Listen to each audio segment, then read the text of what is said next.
Mem Hey Amid Beis. Just after the Mishnah, we got into the Gemora. Right. Got into the Gemora. Okay. Okay, so it would be a good idea if you want to read over the Mishnah and review it and see what the Mishnah says, and we'll go further as far as you get, and I'll be back. I won't be long. What class is it? It's Mem Hey Amid Beis. Okay. And there's a Mishnah Yeah. about halfway through. Yeah.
Who's that? That's the person.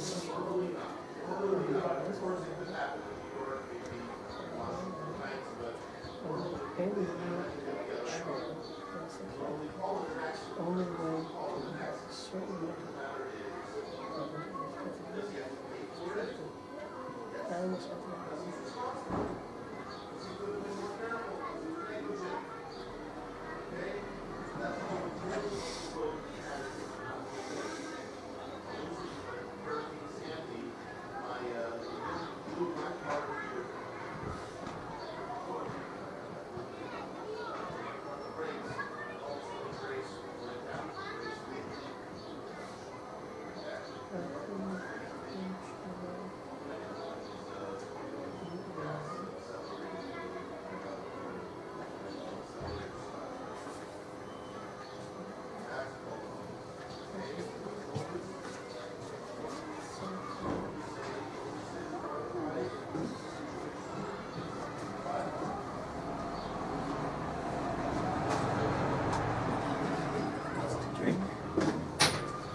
There's still some juice in here for you.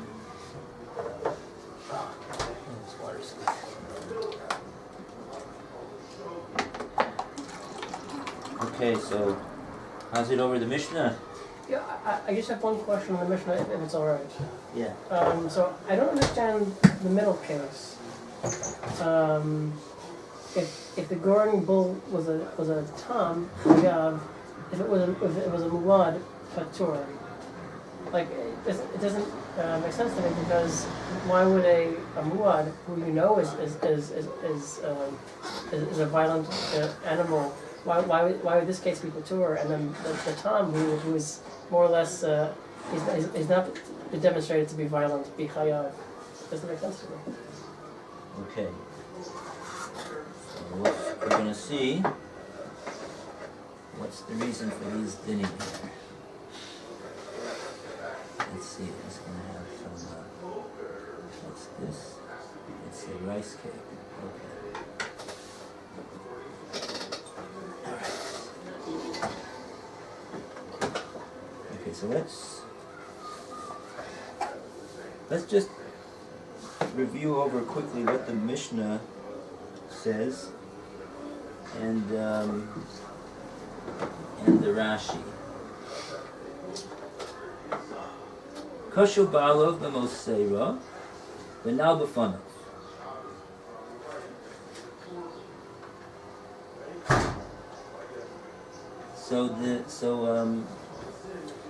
So he tied the animal up, and he now b'fanav karoi, and he locked the gate in front of the animal. I think it's It or. shouldn't get out. I think it's or he locked the gate.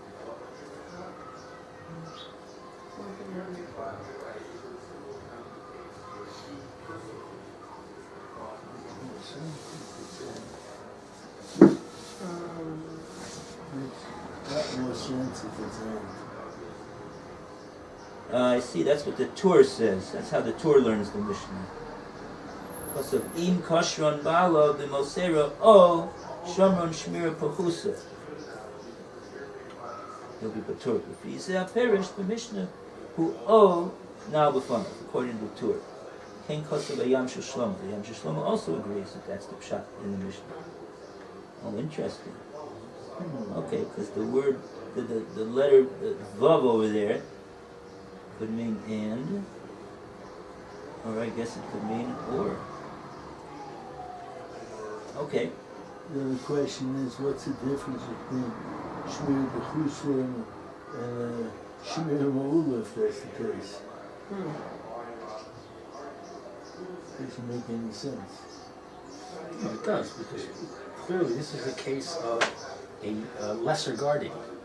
Right. He either tied it up with a rein, as opposed to a chain or something really strong, or he locked it behind a door that was strong enough to withhold a normal wind, but not strong enough to withhold a strong wind. So then it gets out. So it was a lesser guardian. And What's a lesser guardian? Which one? both, either. Either one is a lesser guardian. So which is the better guardian? They're the same. Or this, they're the same. Yeah. Both of them are lesser guardians. If he gets out, and we hold that he was required to do a greater guarding, then we say he's liable. He's negligent. The only logical reading would be if you have both, then it's Ma'ula. If you only have one, it's B'chusa. Both of them are B'chusa. Huh? It's like we said, both are B'chusa in this case. These are both B'chusa. Ula would be like a What's stone Ma'ula? wall. What? What's Ma'ula? Ma'ula is locking it up better. Locking the door up better. A stone Holding, wall. tying it up better. Not with a Masorah, not with a rope. It will talk in the Gemora about a stone wall. And that's the example of Ma'ula. The fact of the matter is, Something that would withstand a strong, an unusual storm. Unusually strong, like something that would withstand a hurricane, for example. That's Ma'ula. Okay, let's see further. The Yotza v'Hezik. So the person did whatever it says over here. According to some it means both, according to some it means only one or the other. And the animal got out from the place that it was confined and did Hezik. So, Echad Tam ve'Echad Muad, whether the animal is a Tam or whether the animal is a Muad, Chayev, the owner will be Chayev, Divrei Rebbe Meir. Those are the words of Rebbe Meir. So that's the first opinion that the Mishnah relates.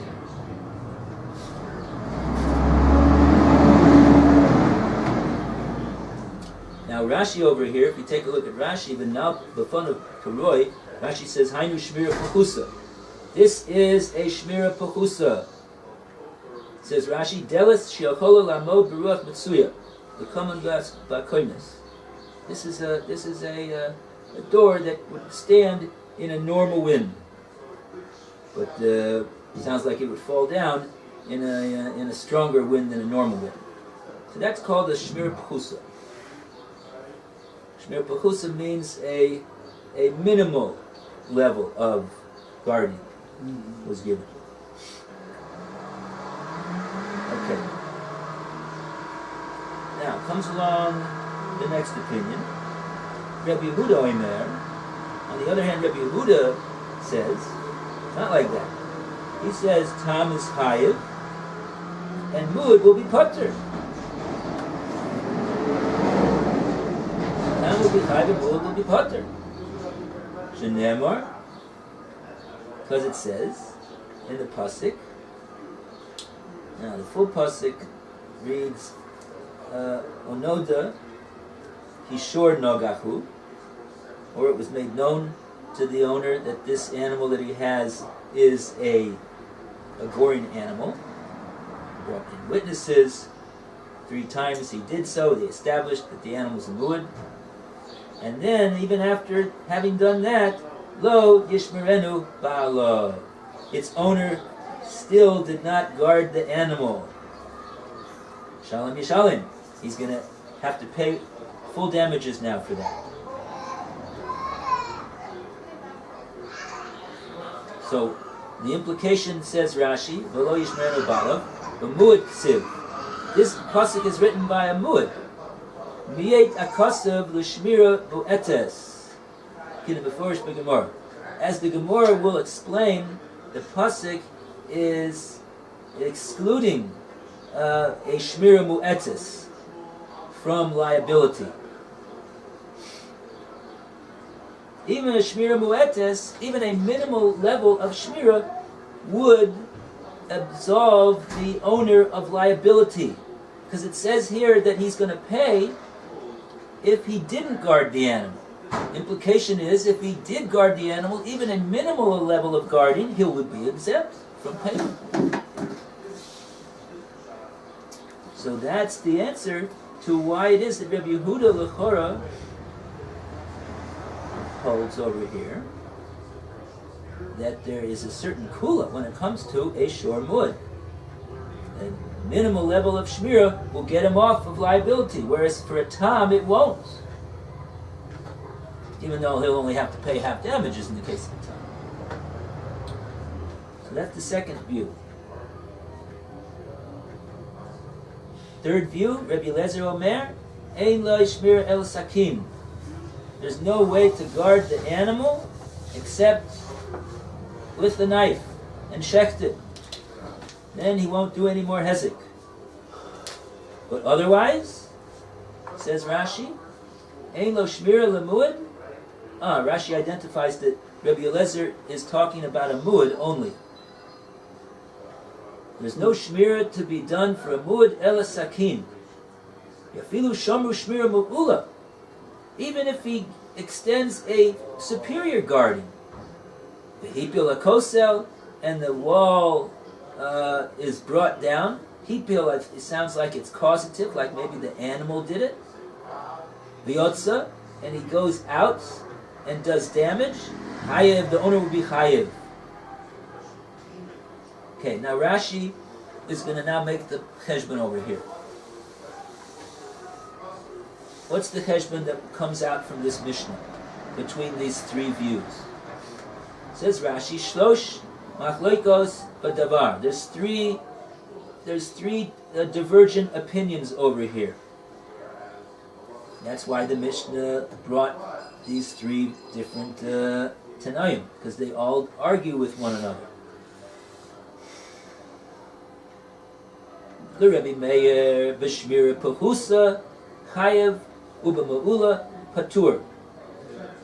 According to Rebbe Meir, if he gives a shmir pechusa, he'll still be chayev. If he gives a ma'ula, though, he'll be patur. Well, Rabbi Yehuda b'pechusa nami patur. Rabbi Yehuda learns that the pasuk by Mud mandates a patur if he gives even a shmir pechusa. Rabbi Elazar b'ma'ula nami chayev. Even a shmir ma'ula he's going to be chayiv for the muad. They're arguing here. Rashi is talking about the machlokes between the three of them in regard to a shor muad. Doesn't seem to be a machlokes in regard to a shor tam. Everybody says a short time is chayiv. In this case, he's going to be chayiv, right? Even though he did give a shmir pusa.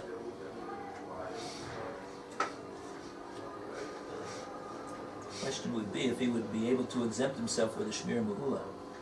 Doesn't say one way or the other. The Mishnah is describing a case where he gave only a shmir pusa. But if it didn't say it, it's safe to assume that it would make no difference. Because if it would make a difference, then the Mishnah should have said it. That's what I would say. I might be wrong, but that's what I say. Okay, let's go to the Gemora now.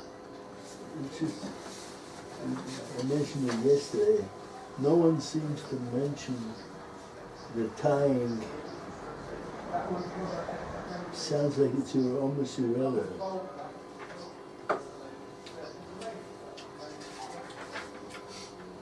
Rashi didn't mention anything about the tying. Mm-hmm. He just mentioned about the No one does. locking of the Rashi gate. tells us nobody. Weird. Okay, interesting.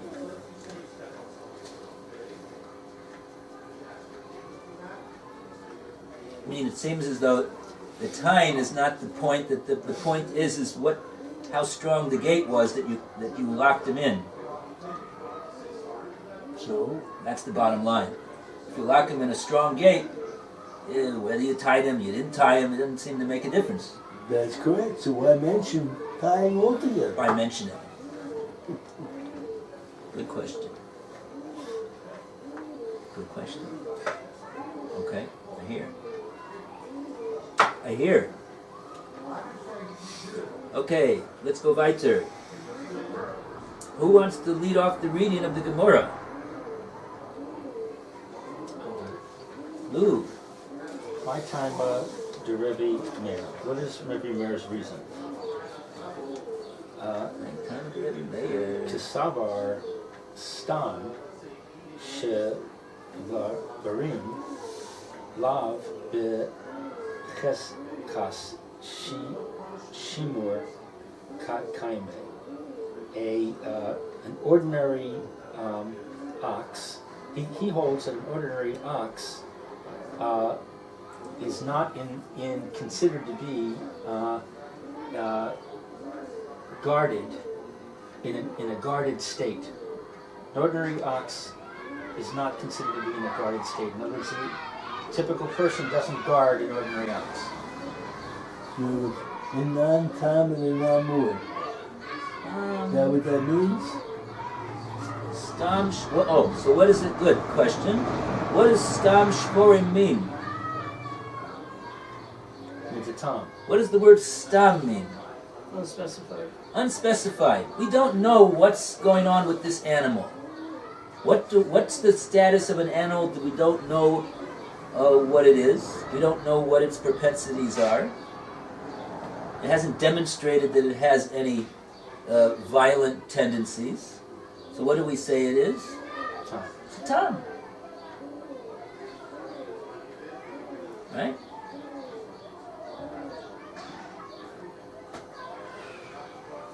Tom is There's no evidence on this animal. Right? Doesn't have any record. Doesn't have a record. He went to, what do you call it, school, and they took off the record. You wouldn't call it a tam or a muad. Well, it's got to be either a tam or a muad, no? Not a tam. Tam implies he's had some history of goring, maybe just once, and a long time ago.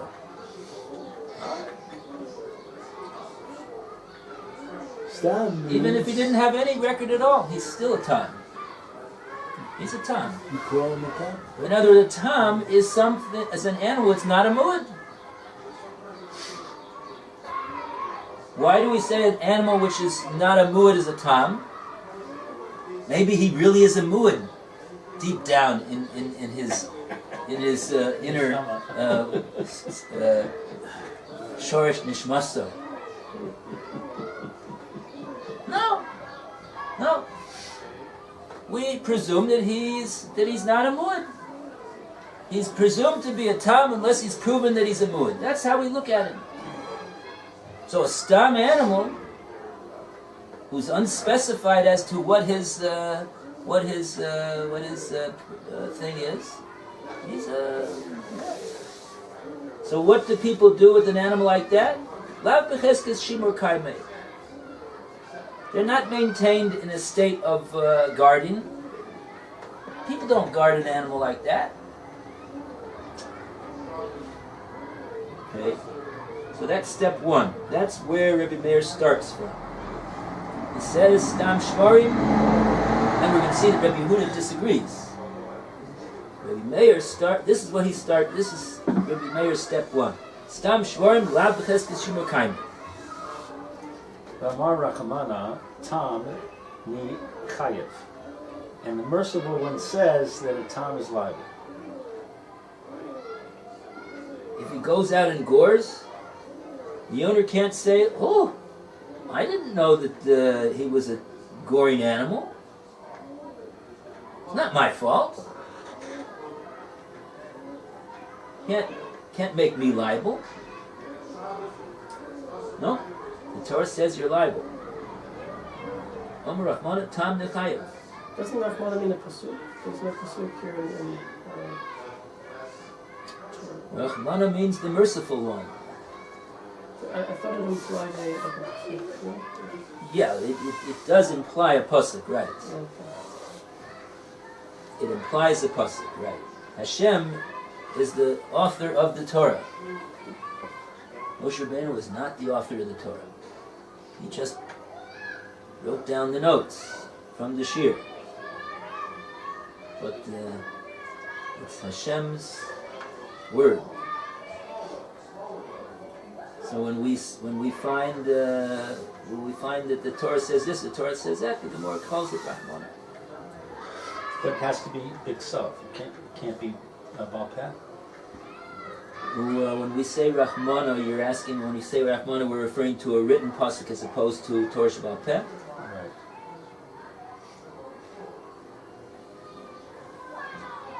Yeah, I guess so. Yeah. The Niboye lay that it is needed for it shmira pechusa, a lesser guarding.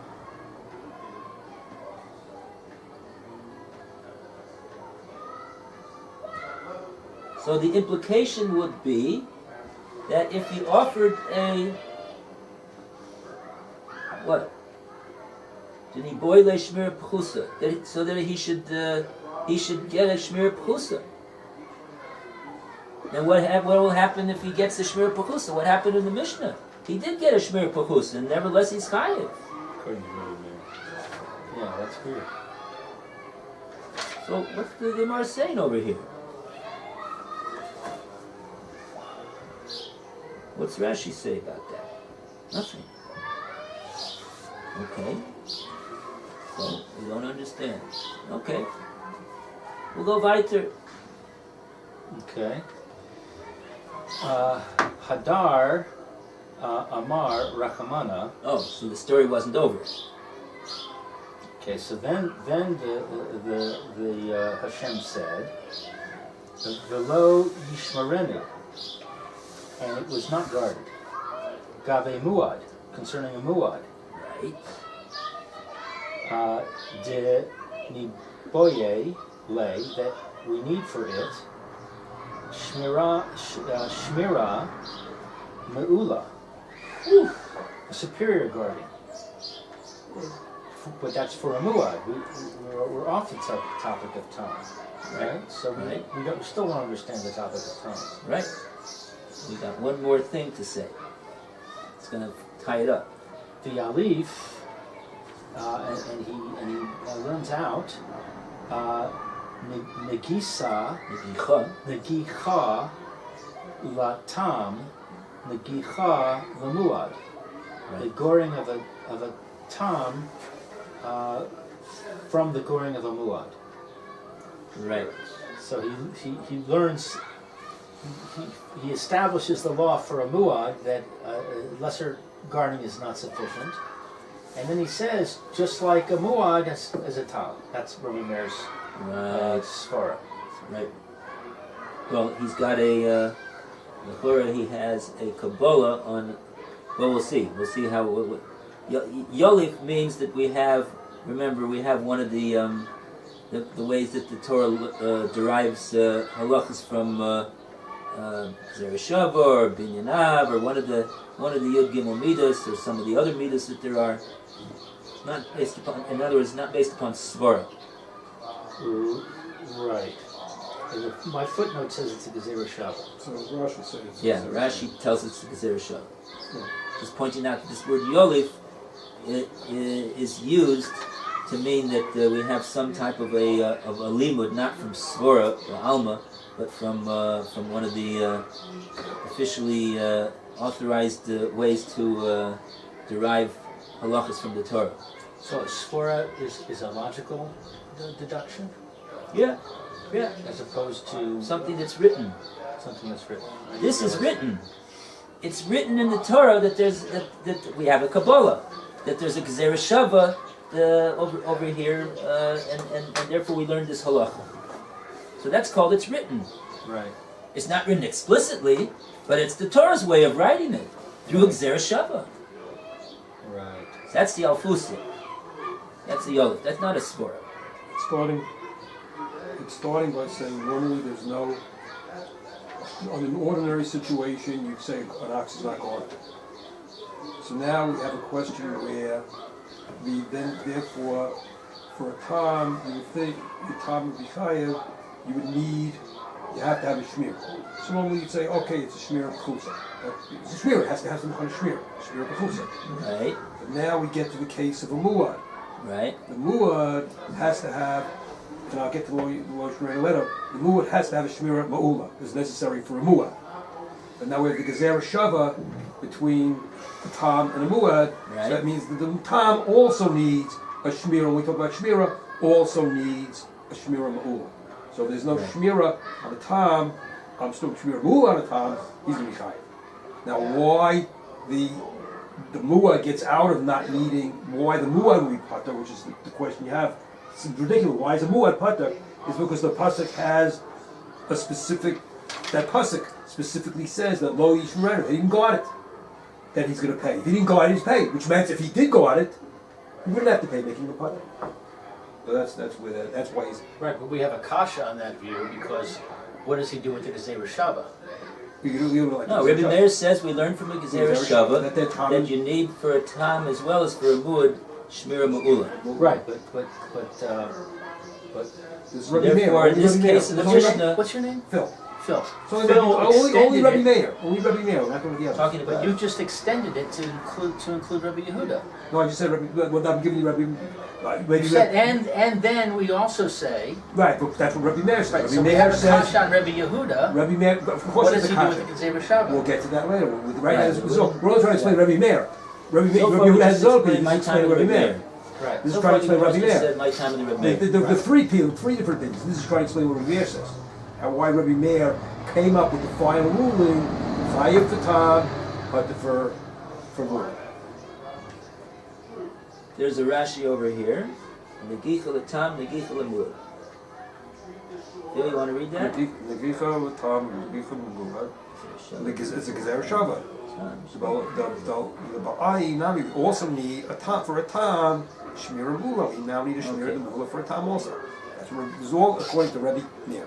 Now, do we understand why from this pasuk we see that you need a shmira ma'ula? No, that didn't say anything about that. It just said no, he didn't guard it. It didn't say how what kind of guarding. It said lo yishmer, he didn't guard it in the pasuk. It didn't say how, what. It didn't say type of guarding in any of the pasuk. So why does Reb Meir learn that it's dafka shmira ma'ula? I don't know. He's got some kind of other Kabbalah somewhere else that it's a Mu'ula. And not a that we need to have a Shmira Ma'ula. Seems like it's built upon the fact that we start with the Tam.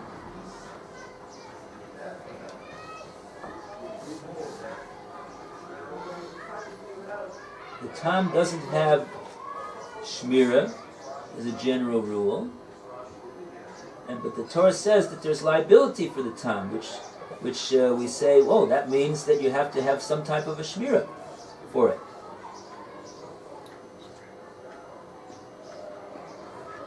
And with that Shmira, maybe you'd be exempt. And then we get to the next step that the Torah says, in regard to a mu'ad, he didn't guard it.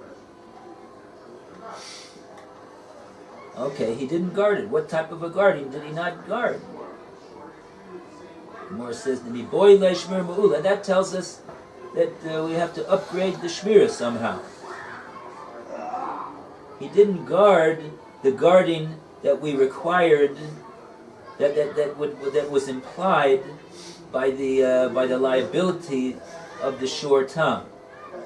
So that must be a shmira ma'ula that is telling us. That's why he's liable. And then we go to the Yerushalyim and say, oh, in fact, we got a Yerushalyim. So now we're going to say both need shmira ma'ula. Not only the mu'ad, but a tam too. Okay, let's see how Rabbi Yehuda develops his view. Yaakov, you want to read? Me? Yeah. Oh, okay. The Rabbi Yehuda Savar. Right. Rabbi Yehuda Savar, Stam, Shavarim, Chazkat Shmira, Kamai, Kami. Yeah. Good. Amar Rachmana, Tam Nishalem, Tam Nishalem. Then Abayale, Shmira Me'ula, Adar, Amar Rachmana, V'lo Yishmarenu, Gabe Muad. Krasal? Okay. What's this? What do we have so far? Rabbi Yehuda holds that Stam Shvorim. It's the way with Shvorim that people they are becheskas shimor. They're generally watched. They're generally guarded. People generally guard their animals. Some type of guarding, such that they don't go out and do damage. So this is a very basic machlokes over here between Rabbi Yehuda and Rabbi Meir, seemingly, about how people take care of their shvorim. Rabbi Yehuda says people guard them. Rabbi Meir says, unless they know it's a wild, dangerous animal, they don't really guard it very much at all. Okay. Now, on that basis, he continues and says, yeah, but then the Torah comes along. Hashem says that a tam pays. Tam, we didn't know that he's a goring animal. The person gave some type of a guarding, because most people give some type of minimal guarding. And nevertheless, the Torah says that there's liability when the tam damages. What's that imply? You need boile shmira ma'ula. You must need shmira ma'ula. It's not enough a shmir pchusa that people give. That's why the Torah gives liability when a tam does damage. Okay, let's continue. Then,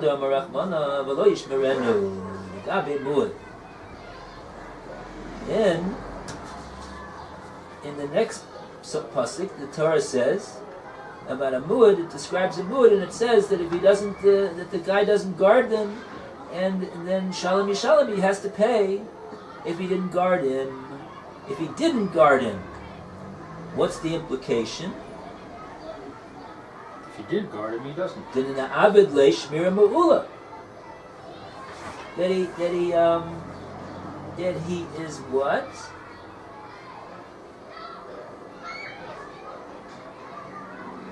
He didn't guard him the type of guarding that people generally guard.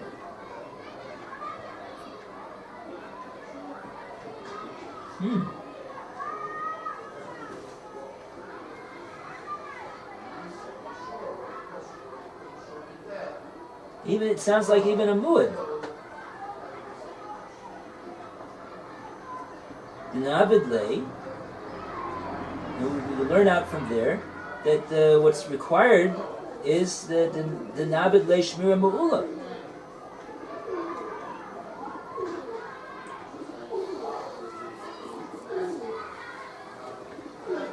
Okay.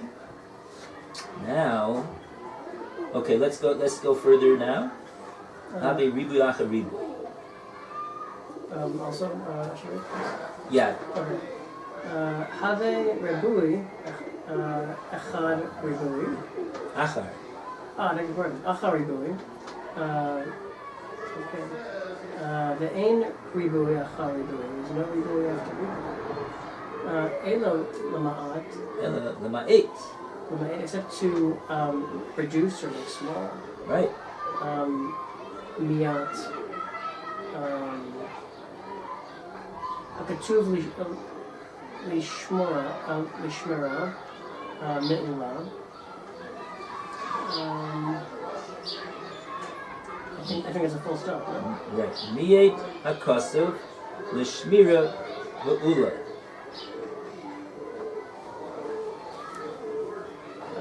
So have I guess behold ribui after ribui. The ain ribui. What are the two ribois over here that we see in this parsha of the two shvarim over here?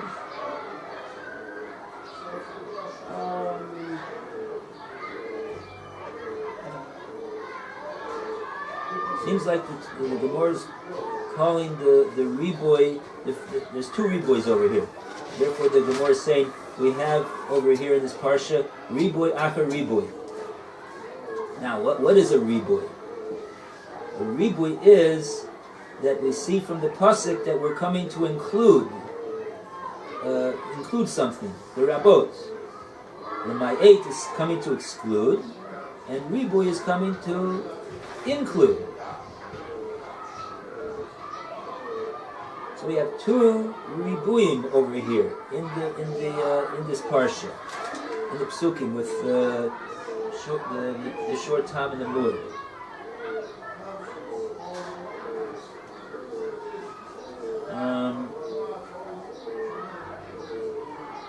Okay.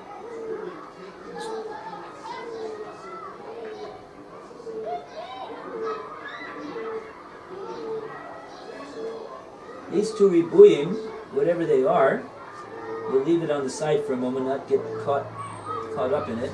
But I assume that the Gemora is referring to the riboy of the tam for this obligation of shmir and liability, and the riboy of the muad.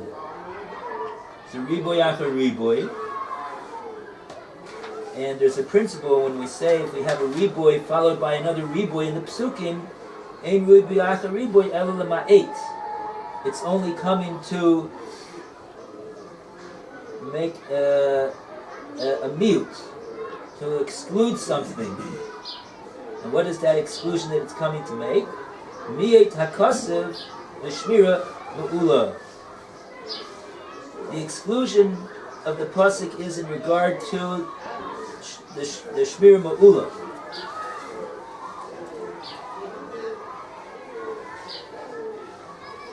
Meaning that what? In regard to a shor muad,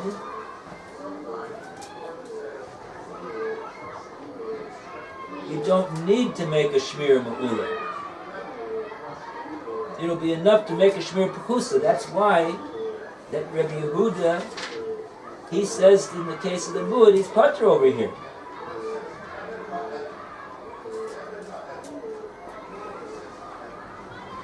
You don't need a shmir ma'ula. What do you need? Shmir Pchusa, I guess. Oh, did he give a Shmir Pchusa? Yeah, he gave a Shmir Pchusa. Oh, so he's going to be putter. Even though a short time, he's going to be liable first if the owner gives a Shmir Pchusa.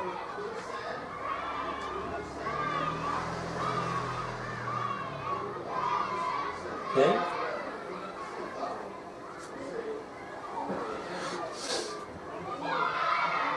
Okay. Good. Thank you, Yaakov. Sala, you want to read the Rashi? Stam Shmorim B'Cheskes Shimur. This is the view of Rabbi Yehuda.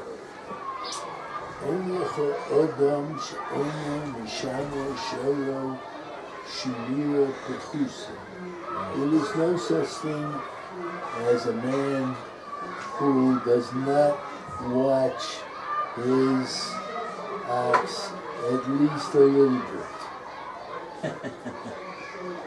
Chayiv, Akosim Batam, Alma Shmira Ma'ula Boi Hagar. After that, I'm lost. Okay, so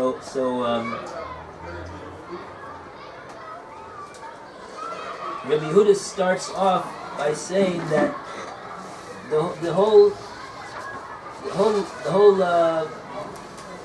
we're trying to figure out by a short time and a short muad what type of responsibility the owner has. How much shmir does he have to give? He has to give a shmir. Husa, is that enough? Or no, he's got to give a shmir mu'ula for a time and for a muad. So how do we go about doing that? Bye, Phil. Shabbat shalom. Shabbat shalom. Oh, today's Wednesday. Right. Okay, it's not commuted. So we start off with this, that, look, an owner guards his animal. He guards his shore. At least the Shmir Pchusa, he guards him. So then we say, well, so then this that the Torah is giving him liability on a tam is from Chayva Kosev B'tam, says Rashi, Alma, so I see from there, Shmir Ma'ula boy. The reason why he's liable is because you need to give a Shmir Ma'ula for a time. And so why is the Torah saying he's liable on a time? Because we're talking about an ordinary case. The ordinary case is that a person gives a shmir pchusa on his animal. And so, if so, then he didn't give the shmira that he's required to do in order to escape liability. So that's why he's going to pay for a time, according to Rabbi Yehuda. Where is the source of what he needs on the order? Because the Torah makes him liable. Why does the Torah make him liable?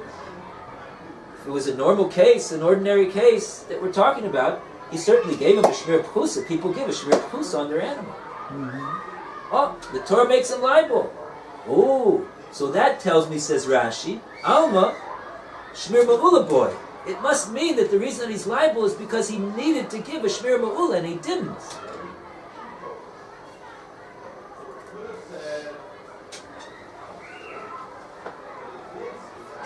The Torah, in other words, is talking about an ordinary, normal, run-of-the-mill situation.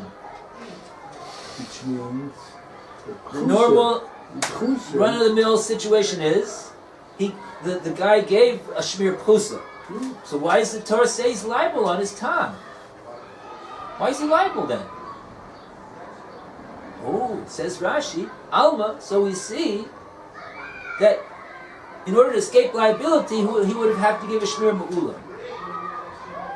That's what the Torah is telling us. Alma shmira ma'ula boy. Then after that, we have another step. Hadar Amarak Mona. Then the Torah, after having made liable the shore tam, it relates the pasuk of the shore muad. and it says about the shor muad, they made him into a muad, and lo yishmer no balov, and still the Bailim didn't guard him, and therefore he'll have to pay shalom yishalim. What's it mean that he didn't have to, that he didn't guard him?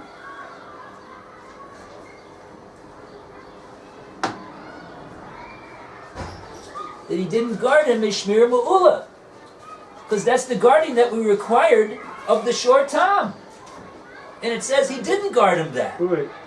So what was it that he didn't guard him? He didn't guard him with shmir ma'ula. Wait, this is the Muad. So therefore, according to Rabbi Yehuda, if he guarded him with shmir pusa, he's off the hook. You said Tom, but I think you meant Muad. Oh, yeah, I meant muad. The pasuk appears by muad. This is a very, very interesting and confusing limud that the Gemora is extracting both from the view of Rabbi Meir and Rabbi Yehuda.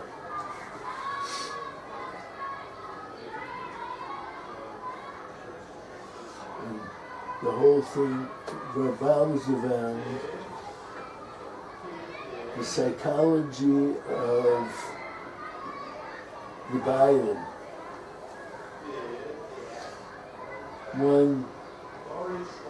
One psychology says, just leave him alone. You don't even have to put him into a pen. Just leave him alone in an open field. Yeah. It's fine. Yeah? And the other one says, no, that's not right.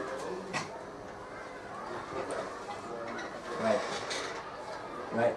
Yeah, they have an interesting. They seem to have a different views about what people do with their animals. That's right.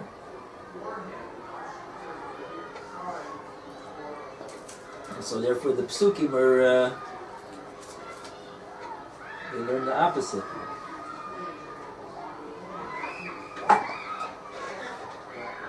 Okay.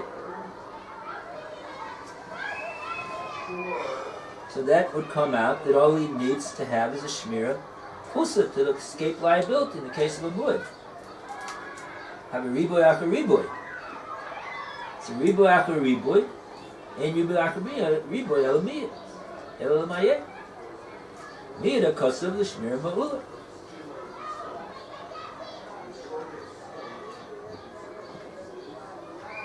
The Torah is excluding from responsibility a shmira ma'ula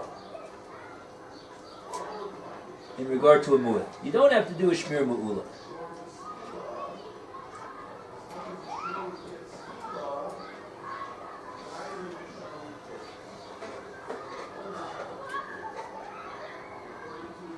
Okay, it's a bit it's a bit unclear. I grant you, but that's the bottom line. Bottom line comes out is what? Is that Tom, he needs a shmira mu'ula, and a muad needs a shmira pusa. what a muad needs is a machlekes.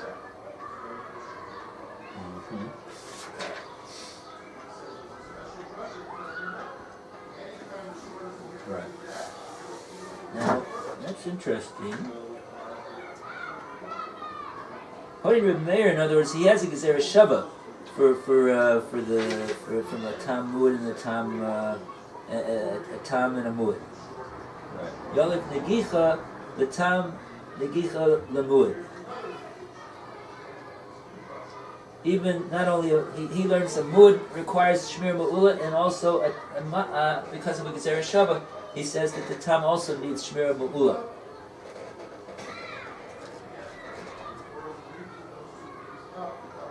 So that's why he's machayev in both cases for a tam and a muad. In the case of the Mishnah, which was a case of shmir pusa, Rashi told us. But Rabbi Yehuda holds that the tam is pater because he gave a shmir pusa for the muad. He's going to be liable though on a tam though. He's going to be liable on the tam because pusa is not enough to escape liability according to Rabbi Yehuda either.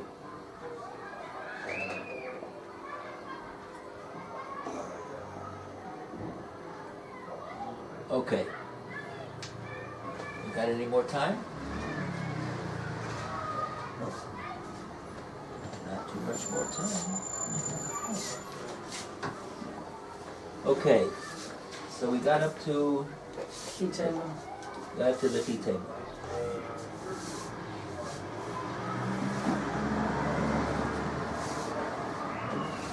And we did the Rashis. We did all the Rashis. Okay.